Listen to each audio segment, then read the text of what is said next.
আসসালামু আলাইকুম। আশা করি সবাই ভালো আছেন। আপনাদেরকে স্বাগত জানাচ্ছি আমাদের চ্যানেলের পক্ষ থেকে।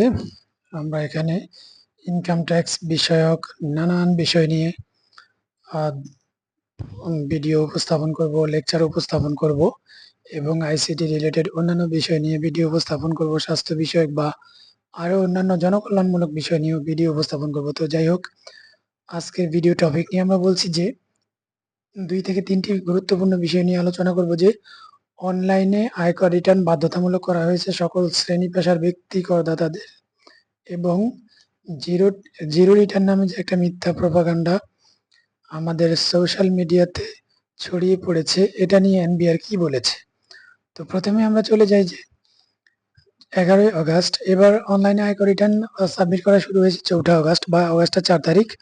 ১১ই অগাস্ট এনবিআর একটি গুরুত্বপূর্ণ সার্কুলার দিয়েছে, সেটা হচ্ছে যে ব্যক্তি করদাতাগণের ইন্ডিভিজুয়াল ট্যাক্স পেয়ার্স অনলাইনে আয়কর রিটার্ন দাখিল সংক্রান্ত বিশেষ আদেশ।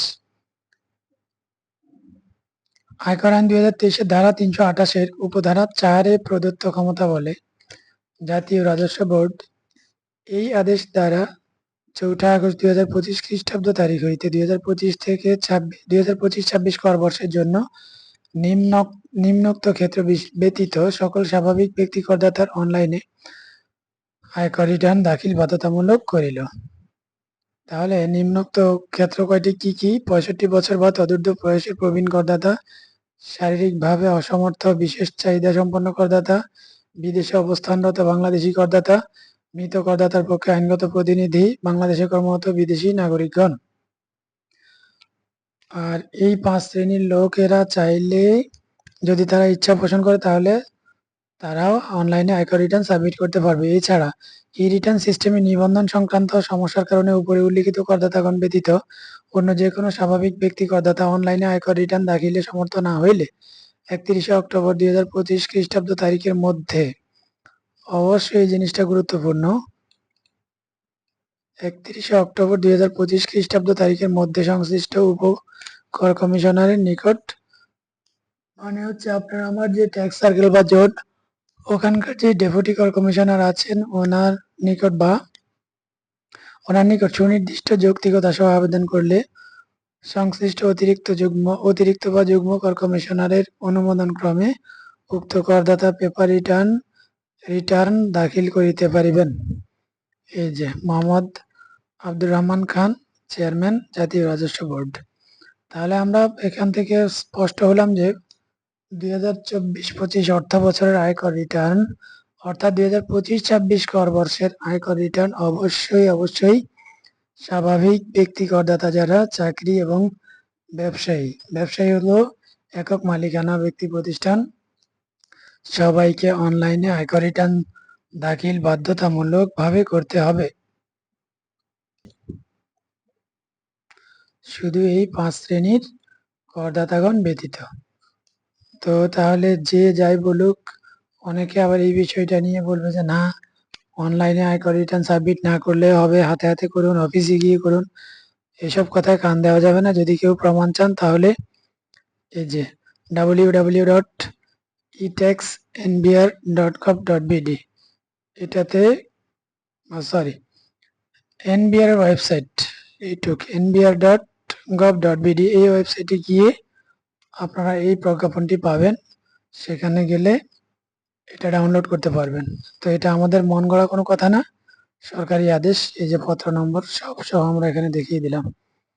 আরেকটি গুরুত্বপূর্ণ বিষয় হচ্ছে যে আমাদের অনেকে এই যে আয়কর রিটার্ন সাবমিট করে কম টাকায় বা নিজেও না জেনে করে, শূন্য সব মডিউলে শূন্য বসিয়ে আয়কর রিটার্ন সাবমিট করে দেয়, যেটা একটি শাস্তিমূলক অপরাধ, দণ্ডনীয় অপরাধ। ১০ই আগস্ট ২০২৫ তারিখে এই সার্কুলার প্রেস রিলিজটা হয়েছে এনবিআর এর পক্ষ থেকে। জিরো ট্যাক্স রিটার্ন দাখিল আইনত দণ্ডনীয়। সামাজিক যোগাযোগ মাধ্যমে জিরো রিটার্ন দাখিল বিষয়ক কতিপয় ভ্রান্ত ধারণা প্রসূত পোস্ট জাতীয় রাজস্ব বোর্ডের নজরে এসেছে। সামাজিক যোগাযোগ মাধ্যমে এই সকল পোস্টের রিটার্ন পূরণের সব কয়টি ঘর শূন্য হিসেবে পূরণ করে রিটার্ন দাখিল করা যায় মর্মে ভ্রান্ত ধারণা প্রচার করা হচ্ছে। এই সকল ভ্রান্ত ধারণার বশবর্তী হয়ে কোনো করদাতা তাদের আয়কর রিটার্নে আয়, ব্যয়, সম্পদ ও দায়ের বিষয়ে অসত্য ঘোষণা প্রদান করে আসছেন মর্মে জানা যায়। সম্মানিত করদাতাগণের অবগতির জন্য জানানো যাচ্ছে যে আয়কর আইন ২০২৩ অনুসারে জিরো রিটার্ন নামে কোনো প্রকার রিটার্ন দাখিলের বিধান নেই।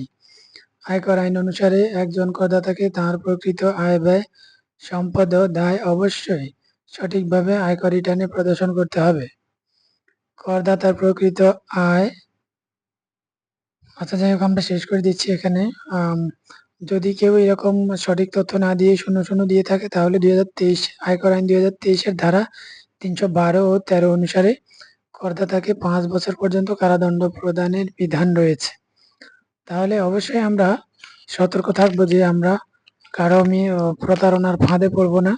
শূন্য শূন্য শূন্য রিটার্ন সবকিছু ফিল আপ করে আয়কর রিটার্ন সাবমিট করবো না। কারো ট্যাক্স লাগলে ট্যাক্স দিব, ট্যাক্স না লাগলে ট্যাক্স দিব না। কিন্তু প্রতিটি মডিউলে অ্যাসেসমেন্ট অংশে, ইনকাম অংশে, এক্সপেন্ডিচার অংশে এবং অ্যাসেট অ্যান্ড লায়াবিলিটিস অংশে সঠিক তথ্যগুলো আমরা ফিল আপ করবো। একজন ব্যক্তির টিন সার্টিফিকেট থাকলে ওনার যদি আয় না থাকে তাহলে উনি চলে কিভাবে? উনি অবশ্যই অন্য কারো উপর নির্ভরশীল।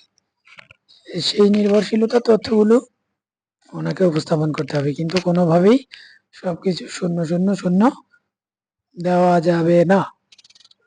আমরা এখানে আরেকটি বিষয় উল্লেখ করে নিচ্ছি, যাদের টিন সার্টিফিকেট আছে অনেকে মনে করেন যে আয়কর রিটার্ন সাবমিট করা আমার জন্য বাধ্যতামূলক না। অবশ্যই আয়কর আইন অনুযায়ী যারাই টিন সার্টিফিকেট নেবেন তাদেরকেই আয়কর রিটার্ন সাবমিট করা বাধ্যতামূলক। তাই টিন সার্টিফিকেট ইস্যু করার ক্ষেত্রেও বুঝে শুনে ইস্যু করবেন।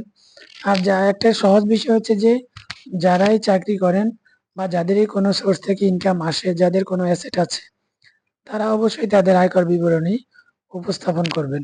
তাতে নিজের কাছে নিজে স্বচ্ছ থাকবেন এবং নানান ধরনের সেবা পাওয়ার ক্ষেত্রে, সরকারি সেবা পাওয়ার ক্ষেত্রে আপনার কোনো অসুবিধার সম্মুখীন হতে হবে না বা আয়কর আইন অনুযায়ী শাস্তির মুখে পড়তে হবে না।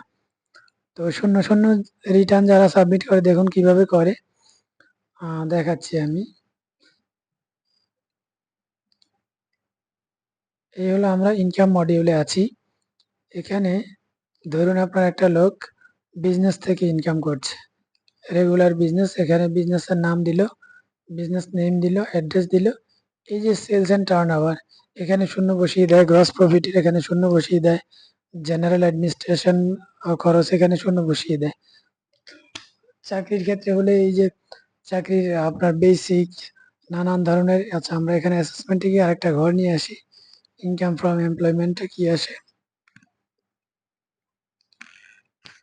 সেখানে এলে আমরা দেখি যে ধরি একজন প্রাইভেট চাকরিজীবী, ওনার প্রতিষ্ঠানের নাম বসাইলো, ডেজিগনেশন, এই যে বেসিক স্যালারি শূন্য, এই সব ঘর শূন্য বসিয়ে মানে কাজ করে দিচ্ছে। রিবেটের ক্ষেত্রে ঠিক আছে, রিবেটের ক্ষেত্রে যদি কারো রিবেট পাওয়ার মতো বিনিয়োগ না থাকে তাহলে সেখানে শূন্য বসাতে পারে। এক্সপেন্ডিচারের এখানে কি একটা শর্ত আছে এখানে, IT 10 BB is not mandatory for you, still want to submit.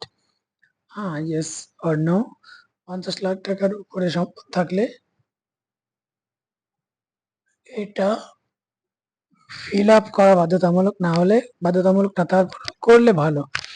কারণ 50 লাখ টাকার উপর অ্যাসেট না থাকলেও আপনার আমাদের খরচ তো হয়, তাই না? তো আমরা কেন এখানে শূন্য শূন্য রাখবো? অ্যাসেট অ্যান্ড লায়াবিলিটিস, এই ক্ষেত্রে আপনার কি কি সম্পদ আছে সেই সম্পদগুলো আমরা এখানে উল্লেখ করে দিব। কারো যদি কোনো দায় থাকে, ব্যাংক লোন বা কোনো ব্যক্তির কাছ থেকে লোন বা কোনো ফিনান্সিয়াল ইনস্টিটিউটের কাছ থেকে লোন, এনজিওর কাছ থেকে লোন, এই ধরনের লোন থাকলে আমরা এখানে উল্লেখ করে দিব। মোটামুটি এই বিষয়গুলোই আমরা কোনোভাবেই শূন্য শূন্য সবকিছু দিয়ে আয়কর রিটার্ন সাবমিট করব না। করলেই আমাদেরকে জরিমানার সম্মুখীন হতে হবে। সবাই ভালো থাকবেন। যদি আমাদের এই ভিডিও থেকে আপনার ন্যূনতম কোনো উপকার পেয়ে থাকেন তাহলে অবশ্যই আমাদের এই চ্যানেলটিকে সাবস্ক্রাইব করে নেবেন, লাইক কমেন্ট শেয়ার করবেন। আপনার ফেসবুক আইডিতে আমাদের এই ভিডিওটির লিঙ্ক শেয়ার করে দিবেন। ধন্যবাদ, সবাই ভালো থাকবেন।